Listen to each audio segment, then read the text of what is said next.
Paolo, napag-usapan na natin to this time, mas na-enjoy mo na dito sa Terra Firma given na meron din kayong mga bagong leaders. Dito ba nanggagaling yung kumpiyansa mo? You were stepping up in moments kung kailan humahabol na yung Blackwater.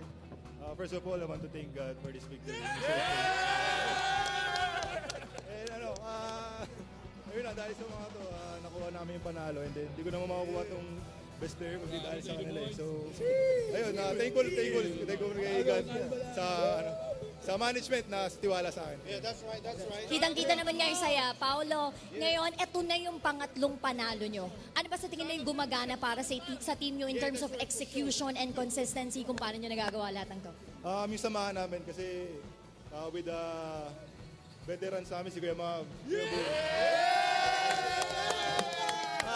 Jeric, and ayun, kaya naging solid kami yung chemistry namin. So, ayun, thank you sa lahat ng fans sa BBA sa Terra Firma.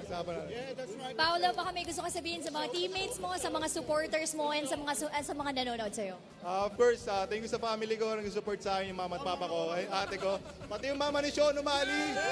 And of course, yung PBA fans, Terra Firma fans, thank you sa suporta, and see you sa mga next games. Thank you so much, Paolo Hernandez and Terra Firma team. We now turn you over to our post-game press conference.